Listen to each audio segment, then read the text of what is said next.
Nah itu penting tadi ya, mungkin karena depannya sama-sama P, orang pikir PRT singkatan dari pembantu rumah tangga, bukan ya? Pekerja PRT rumah tangga ya, dari sekarang harusnya bilang pekerja rumah tangga. Ya ini nyambung people, penting sekali kita paham istilah pekerja ya, labor itu, karena kalau labor ya dia ada jam kerja, ada ketentuan regulasinya juga untuk melindungi hak-hak mereka.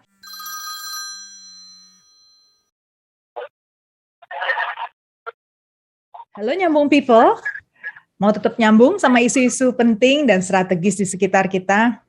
Yuk nyimak Nyambung with Dina Prapto Raharja. Apa kabar? Sehat-sehat ya? Semoga semua aman. Nggak terasa seminggu sudah berlalu, saatnya kita nyambungin diri kita lagi sama isu-isu yang kayaknya rumit gitu ya, tapi ya penting untuk kita kenali lebih dekat. Hari ini episode Nyambung 34 yang kita dedikasikan untuk merayakan Hari Pekerja Rumah Tangga Nasional 15 Februari. Nah, jangan cuma ingat Valentine-nya aja dong. 15 Februarinya, satu hari sesudah Valentine adalah Hari Pekerja Rumah Tangga Nasional. Tahu nggak ada Hari PRT Nasional?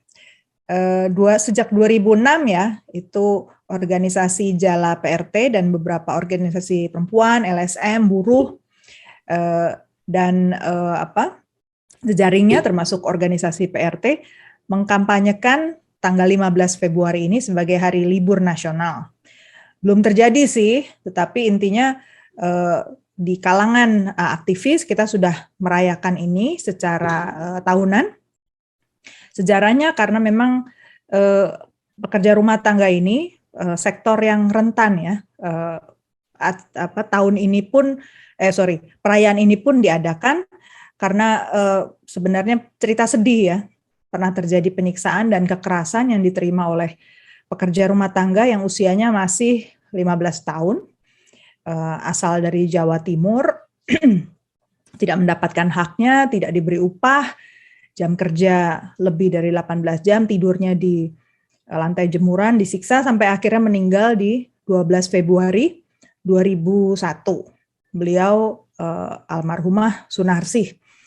Jadi itu salah satu background-nya, dan ternyata menjerat kejahatan seperti ini pun sangat sulit, bukan hal yang mudah. Jadi nyambung people, hari ini kita mau kasih perhatian, dedikasi kita buat para pekerja rumah tangga, buat mereka yang bekerja di rumah kita, sekeliling kita, juga yang berangkat menjadi PRT di luar negeri. Saya punya tamu istimewa, seorang sahabat yang kepribadiannya rendah hati, asik diajak ngobrol, berisik, senang bercanda, tapi kesehariannya beliau mengurus perlindungan bagi PRT. Mas Taufik Zulbahri, apa kabar Mas? Baik. Kita panggilnya Mas atau nggak usah ya, nama aja. Habis ini aku panggil Opik aja ya. Ya. Tapi itu panggilan khusus teman sebaya atau orang lain boleh juga panggil Opik? Boleh, siapa aja boleh. Biasanya kalau lagi pertemuan apapun aku selalu bilangnya panggil aja aku Opik gitu atau Taufik. Walaupun teman-teman sekarang kan udah banyak aktivis-aktivis muda ya yang memang yang manggilnya Mas atau enggak Bapak malah. Iya. Kalau gitu aku harus panggil Prof dong ya. Kalau gitu ke Mbak Dina. Gimana? Kalau aku dipanggil Mas, aku harus panggil Mbak Dina Prof ya. Gak usah lah ya, kita sama-sama seumuran aja, jadi sama-sama pegiat, jadi kita panggil nama aja ya. Ya. Oke, jadi buat yang belum tahu siapa Mas Opik, nanti ada satu episode lagi, kita bicara selepas episode ini tentang siapa sih Opik, oke? Tapi nanti episode berikutnya ini, di episode kenal lebih dekat. Nah, yang kali ini kita bahas soal pekerja migran sektor PRT, tapi kita dalamilah PRT itu ada apa sih, kenapa sampai perlu dapat perhatian khusus gitu ya. Jangan lupa check out di episode-episode nyambung yang berikutnya, masih nyambung banget sama topik ini. Bertahap kita bisa kenali dari cerita-cerita Romo Pascal, Mbak Anis Hidayah, sama Suster Laurencia, inspiratif sekali. Jangan lupa klik subscribe, like, comment, Share banyak-banyak ya, supaya kita makin semangat. Ya. Oke, Mas Opik, Ya. lanjut ya. Jadi pekerja rumah tangga, masalahnya apa sih Mas? Tadi yang saya tanyakan di awal, kenapa sampai kita harus kasih perhatian khusus pada pekerja rumah tangga sebagai satu sektor pekerjaan? Iya, pekerja rumah tangga itu adalah salah satu pekerjaan paling tua ya, tertua, tertua, paling berkontribusi pada hidup ya, hidup keluarga, hidup banyak keluarga ya. Tetapi paling berkontribusi juga pada pembangunan otomatis gitu ya. Karena mungkin kalau tidak ada pekerja rumah tangga, para pejabat-pejabat itu bajunya nggak rapi gitu ya. Terus rumahnya juga mungkin tidak terurus gitu ya. Tetapi oh ya, sebelum tapinya masih ada juga kontribusi terhadap pembangunan juga sangat banyak. Contohnya pekerja rumah tangga migran gitu ya, itu menyumbang banyak devisa di bawah migas bahkan. Jadi tidak bisa dianggap enteng ya. Jadi memang harusnya ada penghargaan terhadap pekerja rumah tangga baik dalam negeri maupun migran. Tetapi tadi dia paling rentan, paling terkecualikan ya, paling didiskriminasi, dan bahkan tidak diakui ya, tidak diakui sebagai pekerja gitu. Ya. Kalau tadi tentang penyiksaan dan kekerasan yang dialami oleh salah satu PRT yang kemudian sekarang diperingati sebagai Hari Pekerja Rumah Tangga Nasional, itu sebenarnya merefleksikan bahwa situasi pekerja rumah tangga itu memang minim perlindungan dan memang sampai saat ini belum ada payung hukumnya gitu ya. Jadi tidak ada proteksi, tidak ada pengakuan, tapi kontribusinya nyata gitu. Nah, jadi memang banyak pihak sekarang diawali oleh teman-teman aktivis dan ada banyak jaringan termasuk Jala PRT juga gitu ya. Itu mendorong pengakuan tersebut, pengakuan sebagai pekerja dan ada pelindungan hak-haknya dan standar kerja layak. Nah, termasuk yang didorong mereka adalah Undang-Undang Pelindungan Pekerja Rumah Tangga dan di tingkat instrumen internasionalnya ada namanya Konvensi ILO nomor 189 tentang kerja layak PRT. Oke, baik. Opik sendiri kegiatan sehari-harinya biasanya kalau ngurus PRT ini dengan afiliasinya dengan lembaga apa?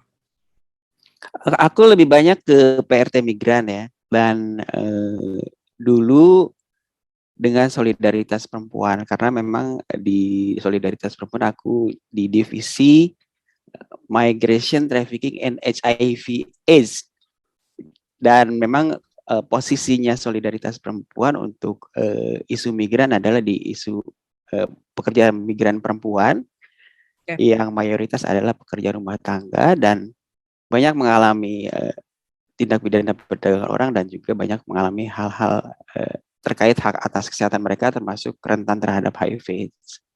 Gitu. Jadi SP cukup mendidik saya, mengakrabkan saya dengan isu ini. Solidaritas perempuan ya, SP ya. Ya.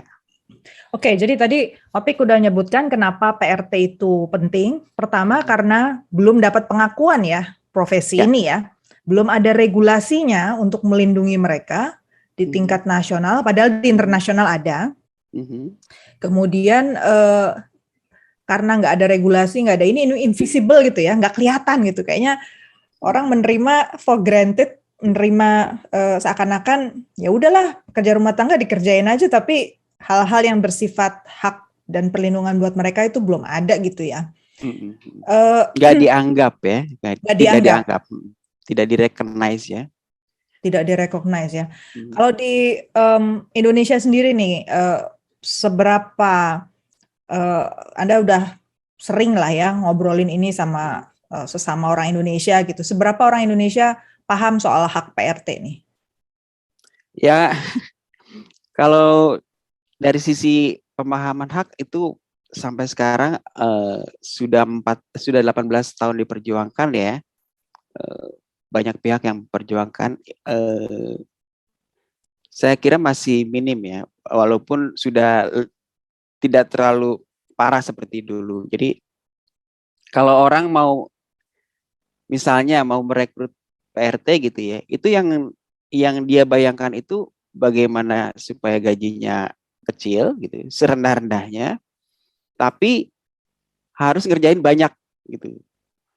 Dan sekarang kan fenomenanya yang cukup parah ya, termasuk juga yang dialami PRT migran sekarang. PRT itu kerjanya 24 jam yang di rumah ya. Ya. Dia bukan hanya misalnya mencuci, membersihkan rumah, tapi ketika si pemberi kerjanya kemana gitu ya, dia harus ngasuh anaknya juga, dan itu nggak dihitung. Makanya ada spesifikasi kemudian ya dalam pergerakan pembelaan terhadap PRT, ada spesifikasi pekerjaan gitu. Jadi kalau yang menjaga anak itu harusnya beda lagi gitu. Yang membersihkan rumah harusnya beda lagi. Gitu. Tapi sekarang pemahaman ke arah sana masih belum banyak dipahami ya, belum banyak dipahami. Pokoknya satu PRT seluruh pekerjaan, satu bayarannya satu, kerjanya banyak gitu ya, dan itu pun rendah gitu. Ya, dan Terus, seringkali kan belakangan ini juga untuk orang sakit ya atau lansia ya. ya, yang sakit ya, care worker harusnya jadi care worker spesifik gitu ya, dia juga disuruh jagain orang tua jompo gitu ya. Udah gitu sambil jaga toko juga kadang-kadang gitu. Kalau Ya. dianya misalnya si pemberi kerjanya ya punya warung, harus sambil buka warung juga, nutup warung, jaga warung gitu dan sebagainya. Jadi masih relatif belum belum banyak ya yang memahami hak-hak pekerja rumah tangga. Jangankan memahami hak-haknya, menghargainya aja deh dengan sebutan terminologi sebagai PRT itu, pekerja rumah tangga itu belum banyak dipakai. Sekarang orang masih bilang pembantu gitu ya, atau orang pakai ART, asisten rumah tangga, tapi sebetulnya itu mewujudkan atau merefleksikan gitu, mereka belum melihat kerja domestik adalah pekerjaan atau Ya. profesi ya. Nah, itu penting tadi ya. Mungkin karena depannya sama-sama P, orang pikir Mm-mm. PRT singkatan dari pembantu rumah tangga, bukan Mm-mm. ya. Mm-mm. PRT Pekerja itu rumah tangga ya. Dari sekarang iya, harusnya bilang pekerja rumah tangga. Karena pekerja rumah tangga. itu yang diperjuangkan dari lama banget, domestic work as work ya, domestic work as work. Pekerjaan rumah tangga adalah pekerjaan. Ini memang lari-larinya ke zaman dulu ya, soal yang sampai sekarang juga terjadi ya, soal budaya patriarki di mana perempuan itu dianggap memang ranahnya domestik gitu ya. Jadi kerjaan di wilayah domestik pun dianggap pekerjaan tambahan gitu. Tidak dihargai sebagai pekerjaan gitu. Jadi sampai sekarang akhirnya sebagai membantu aja gitu, bukan sebagai pekerjaan gitu. Ya. Ya, ini nyambung people, penting sekali kita paham istilah pekerja ya, labor itu, karena kalau labor ya dia apa, ada jam kerja, ada ketentuan regulasinya juga untuk melindungi hak-hak mereka. Karena mau nggak mau berarti kan apa ya, waktu yang dia dedikasikan, keterampilannya itu memang harus diberi reward ya, atau apa sih, imbalan yang sesuai ya, yang sesuai dengan upaya-upayanya. Nah, sebenarnya Apik, kalau di forum internasional kan banyak nih yang ngomongin ini ya, di International Labour Organizations mungkin, atau di forum lain, kau kan udah coba juga ngangkat isu ini. Kalau di internasional masalahnya apa? Di internasional misalnya untuk konteks pekerja rumah tangga migran maksudnya pada dasarnya Ya. sih sebetulnya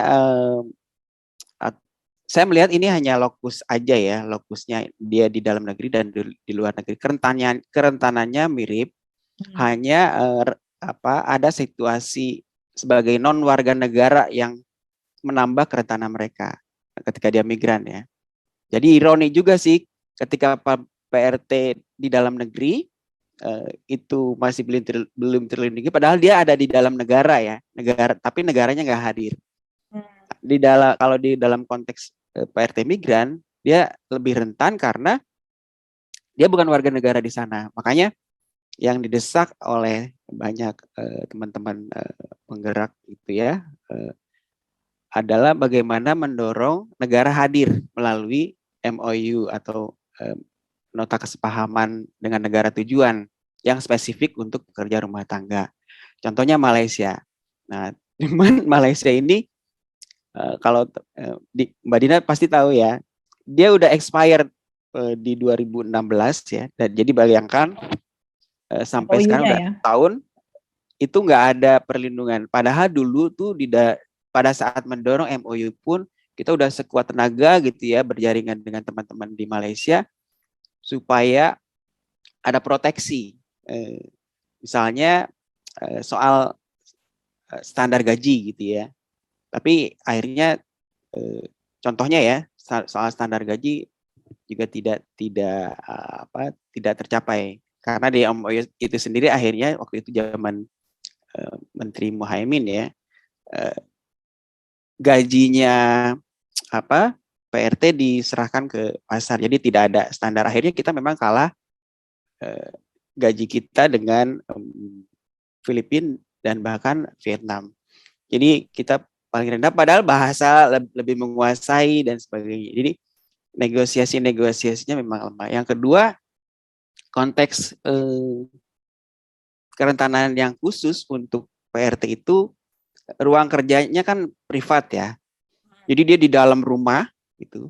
Udah di luar negeri di dalam rumah gitu.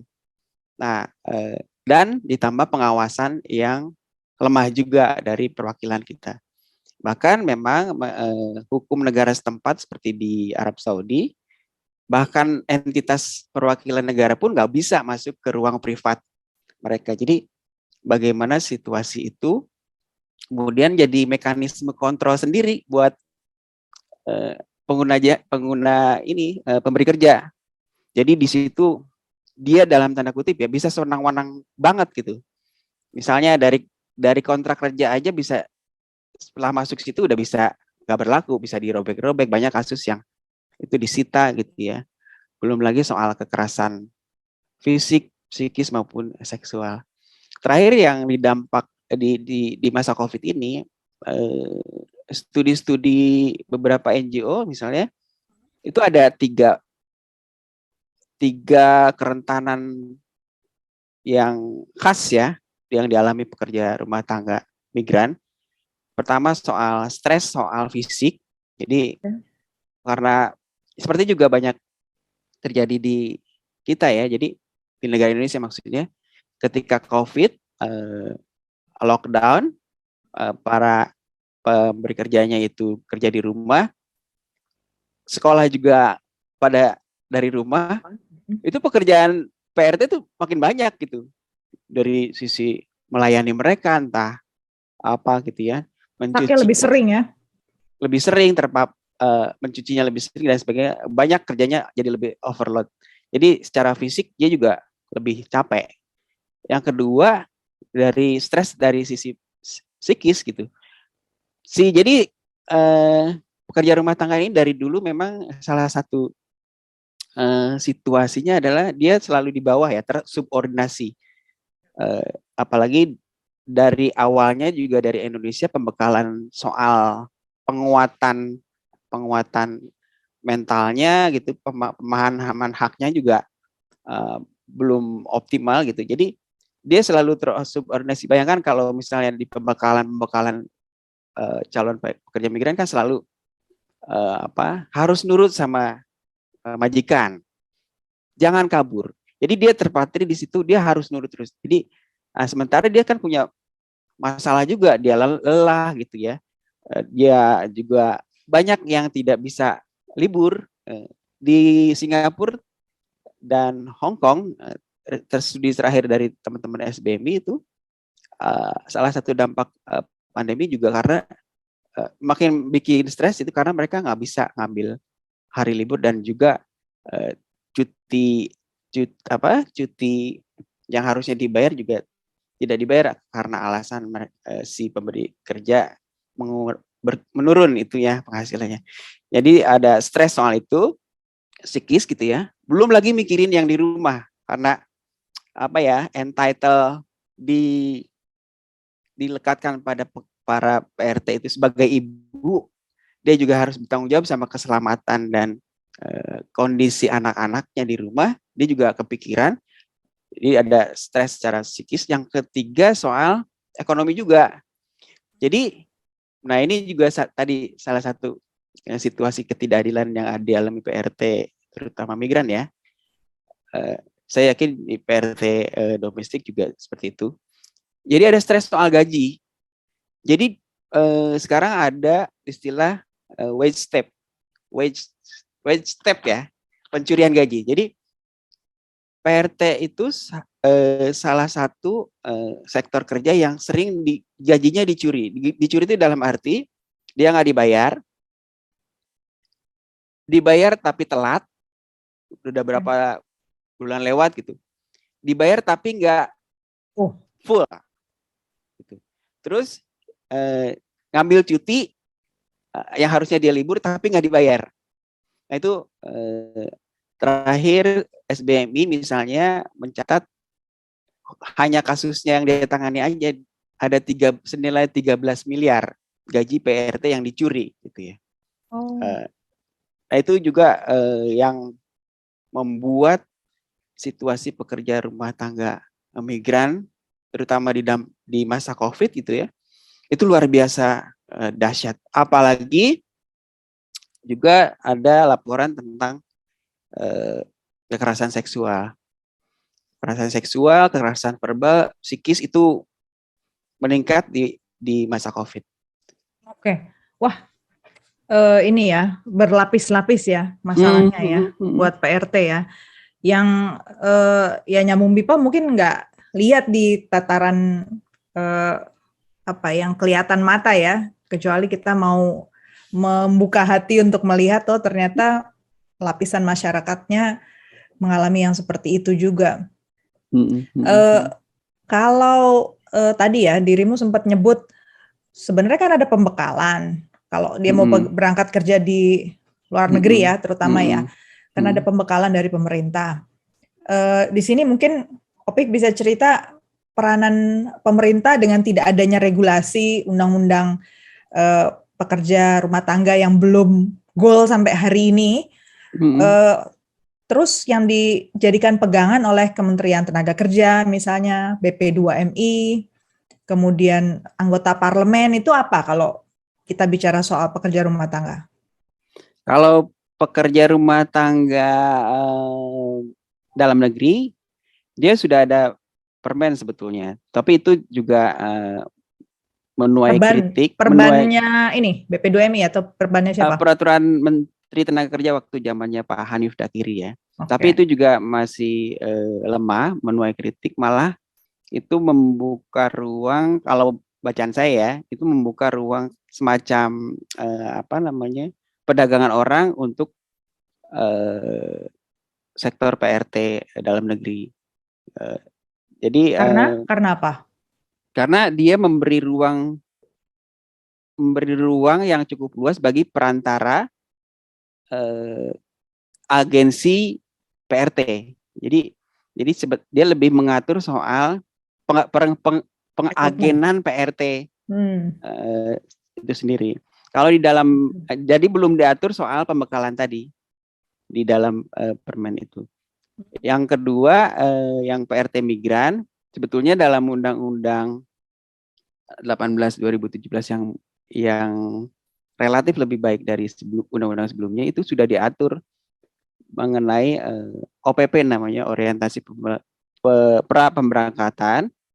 Tetapi kalau dari beberapa kali kunjungan ke OPP terakhir, itu pelaksanaannya dan modulnya masih menggunakan modul yang lama dan pelaksanaannya belum mengacu pada undang-undang yang baru. Misalnya tidak ada materi khusus tentang kesehatan reproduksi. Jadi memang juga belum ada materi yang update tentang hukum negara tujuan. Itu juga. Oh iya, benar tuh ya, penting ya. Iya. Karena penerapannya kan tergantung di sono juga gimana ya. Tapi setidaknya dia harus tahu juga kan negara tujuan kayak apa. Saat ini ya, masalahnya mereka pakai modul lama sehingga update-nya nggak muncul. Jadi dan isinya lebih banyak soal nasihat-nasihat yang tadi aku bilang gitu tadi. Dan tadi jangan kabur, harus nurut. Jadi isinya lebih ke sana. Dan OPP itu jangan lupa itu hanya 1 hari dan hanya beberapa jam, hanya 3 jam kalau tidak salah. Nah, itu pun masih lemah. Yang kedua, sekarang ada situasi di mana pelatihan vokasional atau pelatihan vokasi atau BLK gitu ya. Latihan atau pelatihan untuk CPMI yang nantinya menghasilkan sertifikat kompetensi itu banyak tidak berjalan. Maksudnya banyak tidak berjalan adalah pemerintah daerah tidak menjalankan mandatnya karena tidak mampu, ya. Sehingga nggak memberikan nggak memberikan pelatihan yang seharusnya ya. Si Pemdanya, jadi pemerintah. Ya, pemerintah.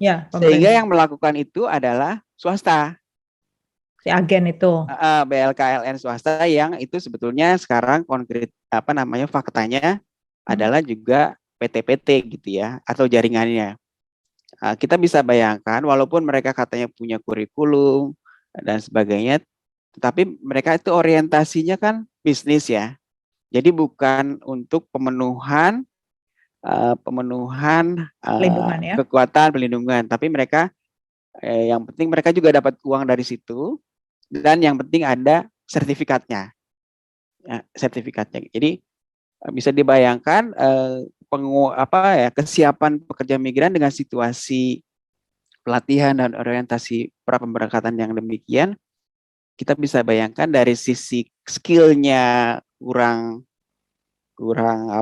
optimal, dari sisi tadi hak-haknya, informasi-informasi dasar negara tujuan itu masih lemah. Jadi ini salah satu kelemahan juga, walaupun undang-undangnya sudah relatif baik gitu. Ya. Kadang-kadang kan perlu undang-undang yang khusus ya, supaya enforcement-nya atau penegakannya lebih mudah gitu ya. Tapi pernah dibawa ke presiden nggak sih, Pik, isu ini? Kalau presiden sebetulnya waktu zaman SBY itu di tahun 2011 itu kan konvensi ILO 189 itu tentang kerja layak PRT itu kan lahir dari sebuah konferensi International Labour Conference, dan waktu itu Presiden Susilo Bambang Yudhoyono datang.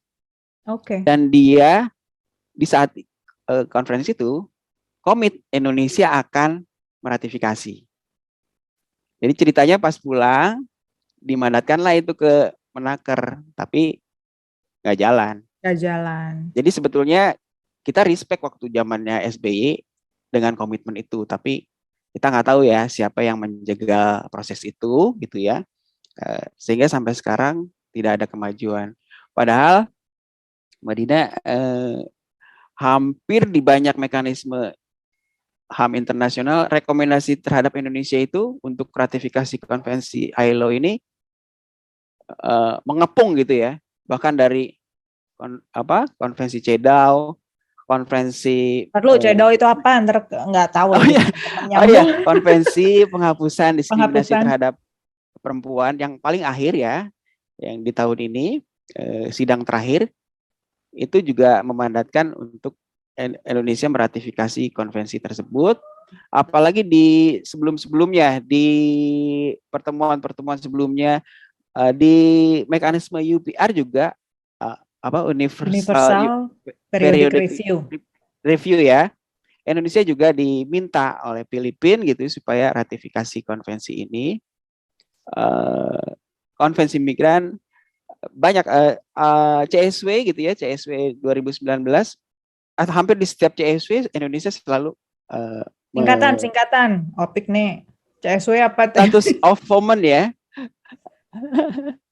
Jadi ada pertemuan periodik dulu ya di PBB tentang status perempuan di seluruh dunia, dan Indonesia disoroti juga tentang itu. Kenapa nggak pernah belum juga meratifikasi konvensi ILO 189? Ini berarti Indonesia memang nggak punya keinginan politik ya untuk membuat standar layak kerja PRT.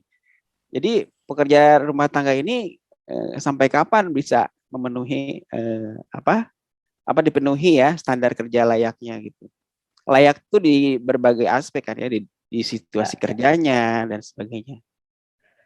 Oke, kita rekap ya, mungkin supaya nyambung people dapat gambaran yang lebih clear ya, lebih jelas ya. Jadi sebenarnya kalau regulasi di tingkat nasional aja itu kan bisa terserah negara itu ya. Tapi ketika sudah ada konvensi atau inilah ya orang bilangnya apa, regulasi tapi bisa sifatnya hard law atau soft law ya di tingkat internasional, yang sifatnya kalau hard law itu artinya dia memang wajib dijalankan semua negara, seperti CEDAW tadi, Convention on the Elimination of Discrimination against Women and Children ya, termasuk ya?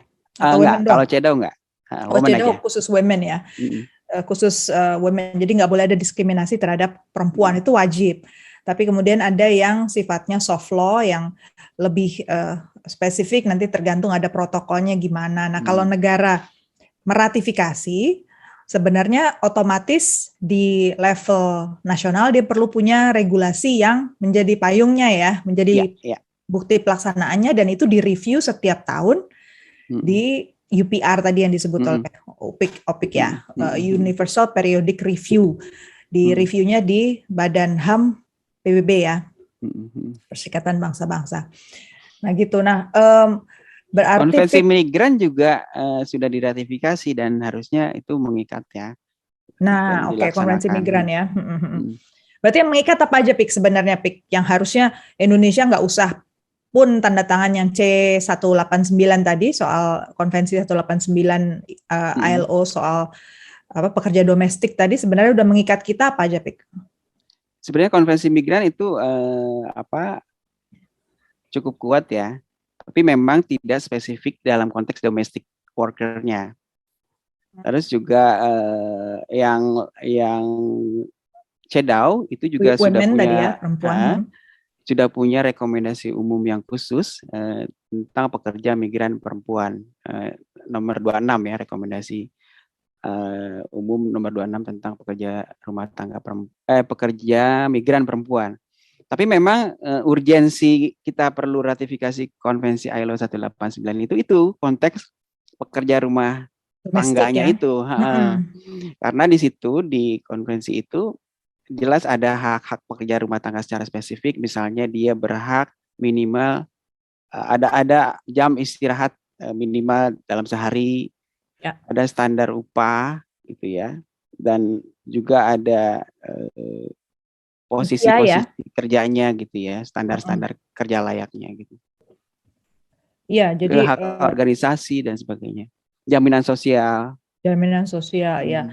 Jadi sebenarnya di tataran internasional sudah ada pengakuan bahwa pekerja domestik alias pekerja rumah tangga itu diakui sebagai satu profesi ya. Satu pekerjaan. Pekerjaan sama seperti dokter, dosen, ya kan, konsultan gitu kan. Semua diakui dulu bahwa mereka punya jam kerja, batas usia, kemudian kondisi kerja layaknya harus seperti apa, itu harus ada standar yang dipenuhi. Oke. Nah, kalau nyambung people di sini tergerak hatinya, pengen ikut terlibat lebih lanjut lah ya untuk bisa mendorong isu perlindungan untuk pekerja domestik ini, pekerja rumah tangga ini, jaringan-jaringannya apa aja, Pik? Boleh di-share? Banyak sebetulnya. Jadi kalau mau yang paling sederhana sih sebetulnya sebelum ke jaringan ya, kita sendiri lihat lihat PRT yang di rumah, dicek dulu PRT di rumah kita apakah sudah secara layak kita perlakukan itu dulu, misalnya apakah dia cukup puas dengan gaji bulanannya atau mingguannya gitu ya, apakah kita sudah relatif menghargai mereka atau mengalah mengeksploitasi mereka bahkan dengan hal-hal kecil ya, misalnya kita padahal udah bisa bikin kopi malah minta bikinin kopi karena dari kecil udah dibikinin terus gitu ya. Nah itu dulu ya, jadi ada penghargaan terhadap mereka. Yang kedua, kalau konteks feminis sih sebenarnya gini, kalau kita lihat ada situasi ketidakadilan PRT, misalnya di media, sikap kita kayak apa? Apakah kita gelisah atau kita bilangnya, oh itu sih salahnya dia kayak gitu. Nah itu kalau kita sudah merasa gelisah, ada kegelisahan gitu ya, ketika ada kasus kekerasan terhadap pekerja rumah tangga, maka sebenarnya teman-teman udah punya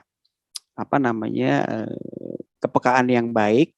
Nah, baru dari situ mungkin teman-teman bisa menjadi penulis lepas aja juga, menulis blog atau apapun tentang atau share-share aja tentang hak-hak pekerja rumah tangga. Nah, kalau jaringan-jaringan yang sifatnya ajak gitu ya, jaringan-jaringan yang memang sudah bergerak, itu misalnya sekarang ada namanya Jala PRT, Jaringan Nasional Kerja Layak Pekerja Rumah Tangga. Itu mereka kerjanya sangat masif gitu ya, dan memang anggotanya adalah teman-teman komunitas PRT.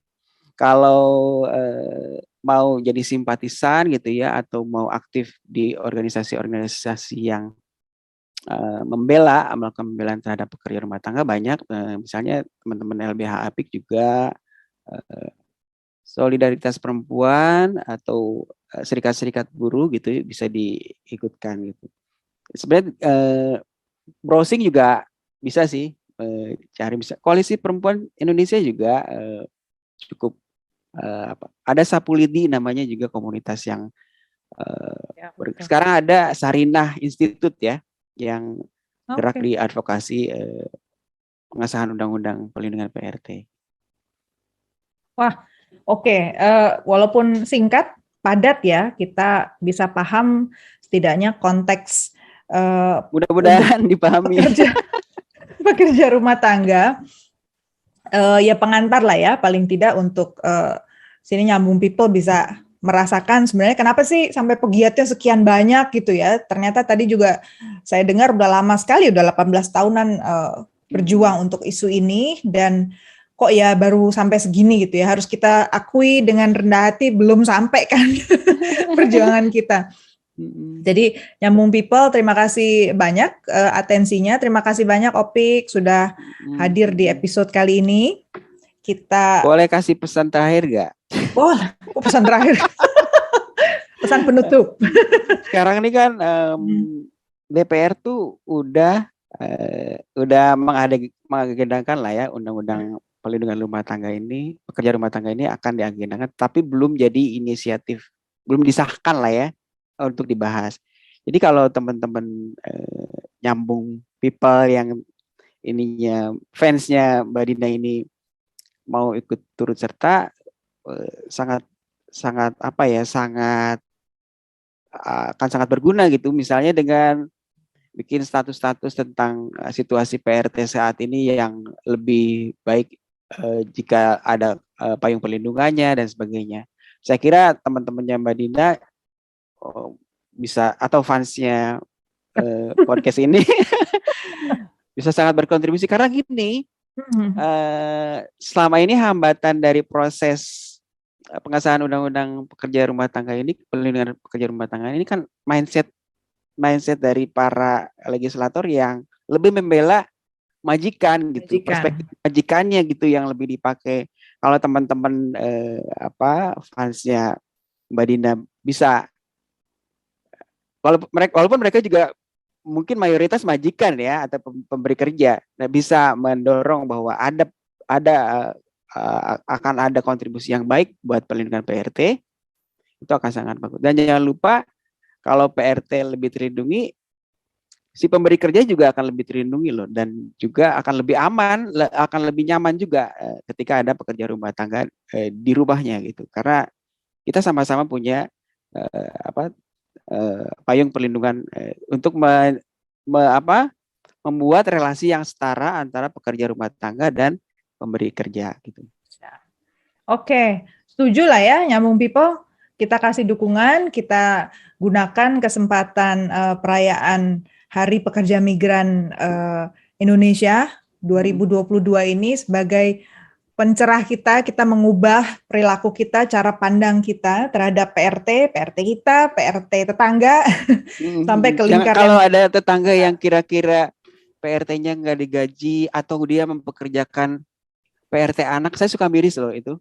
Kalau teman-teman mulai gelisah, itu sebetulnya satu kerentanan situasi PRT kita. Jadi mungkin bisa ngasih advice lah, jangan memperkerjakan PRT anak lah, itu kan eksploitasi kayak gitulah. Terima kasih. Nah itu, kalau kita berani stand up ya, berani ngomong soal itu, artinya sudah mulai tercerahkan nih, Nyambung People. Usia anak tuh 18 tahun ya, Pik ya, kalau sesuai regulasi Indonesia. Jadi minimum usia kerja itu adalah 18 tahun. Oke, Opik, makasih banyak. Kita sambung di episode berikutnya, kenal lebih dekat dengan Taufik Zulbari. Sampai ketemu, Nyambung People. Jangan lupa like, subscribe, komen, share banyak-banyak ya. Ya, biar nyambung terus. Biar nyambung terus. Oke, sampai ketemu. Ya. Jangan lupa like podcast ini kalau kalian menikmati diskusinya, komen apabila kalian punya pertanyaan atau pendapat, dan subscribe agar kalian tidak ketinggalan episode nyambung setiap minggunya.